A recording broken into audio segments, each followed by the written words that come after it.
రాబోయే 6 ఏప్రిల్ 2025 ఆదివారము నాడు శ్రీరామ నవమి రాబోతుంది.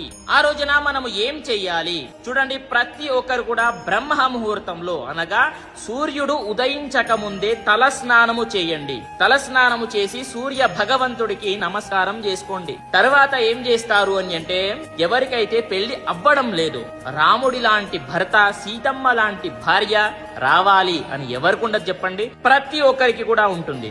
అయితే చక్కగా నేను చెప్పింది చెయ్యండి.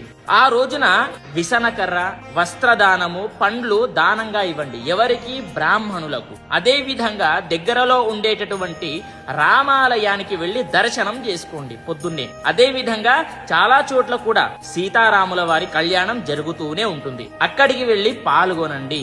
అక్కడ పాల్గొన్న తర్వాత చివరిలో అక్షంతలు ఉంటాయి కదా, అక్కడ స్వాముల వారి దగ్గర ఆ అక్షంతలు తీసుకొని తల మీద వేసుకోండి. విశేషంగా ఫలితాలు పొందుతారు.